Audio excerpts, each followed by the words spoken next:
Hello and welcome to the Chimaeron guide. The Chimaeron encounter is designed to test out your healers.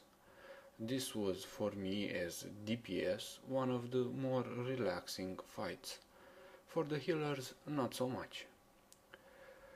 Free the gnome prisoner and then have your tank engage the boss to begin the fight.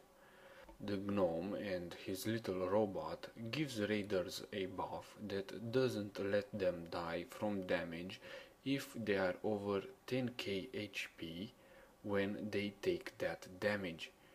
If they are over 10k and they take a hit that would normally kill them, they simply go to 1 HP. So the main process in this fight is everybody is over 10k. Boss does massacre, everybody goes to 1 HP. Healers quickly bring up everybody over 10k, and then another massacre and everybody goes back to 1. If a player is below 10k when massacre hits, he dies. There is no point in healing over 10k during this stage. It's best just to save and conserve mana. It's not just necessarily only the massacre that kills people. There is also the caustic slime, which acts like a smaller scale massacre. It's 200k worth of damage on a single target, which can be split to multiple targets if they are within 6 yards. So the goal is not only to get everybody over 10k before the next massacre, but also to get them over 10k before the next caustic slime. We had 7 healers for this, 2 for tanks and then 1 for each of the groups. For 10 men, 3 healers should be enough. Caustic slime does split damage, so stay 6 yards spread out. Boss hitbox is fairly large, so melees should stand in a zigzag pattern to avoid shared damage. Healers and ranged are standing 6 yards spread out, but mostly towards the front of the boss. This is a holy paladin point of view. He is standing close to the front of the boss because of feud. During feud, everybody gets grouped up on top of tank. Healers, ranged, melees, everybody.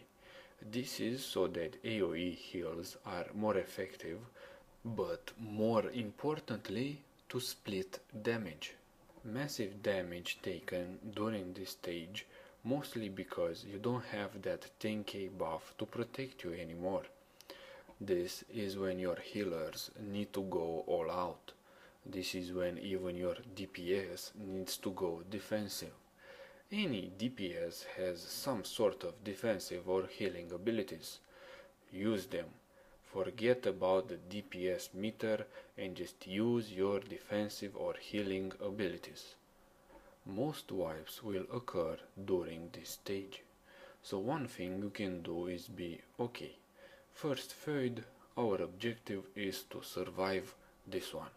Everybody use their cooldowns, healers, DPS, everybody. And then everybody uses their cooldowns and yay, you survived the first feud. Everybody is happy, it's good for morale, and you know that yes, you can survive at least the first feud. And then the second one comes and everybody dies. So then you go, okay, then it becomes a cooldown managing situation. So then you go, hey, you 4 healers use your cooldowns on the first one, you 3 on the second one, and from there on out, whichever has 3 cooldowns to use. You should have your entire raid alive before feud. More alive, more split damage, more chances of success. Just a couple of dead people and it becomes a downward spiral with one dying after the other. If you manage your cooldowns properly and you have your raid alive before feud, you should be able to make it through. Everybody needs to be over 10k except for the tank that needs to be topped off. To make this more difficult, the tank receives a debuff called Break that increases his damage taken and that stacks. Have two tanks, each taunting off the other when their own debuff is off.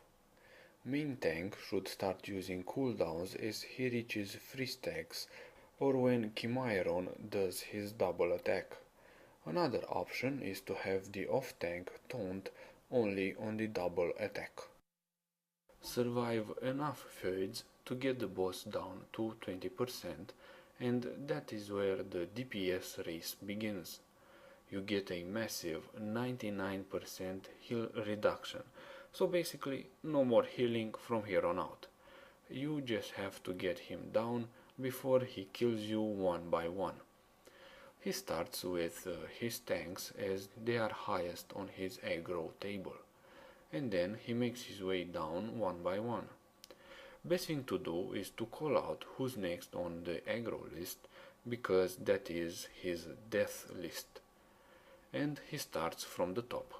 The player next on the list should run furthest away from the boss, so you gain some time. Healers can and should DPS. Paladins can use Righteous Fury during this fight to get picked up on threat before DPS. Overall, an interesting encounter and a good test for your healers, as well as a check for how well your DPS can use their defensive and healing capabilities. This has been a guide from lovetoplaywao.com. I do need your support if I am to keep making videos in the future.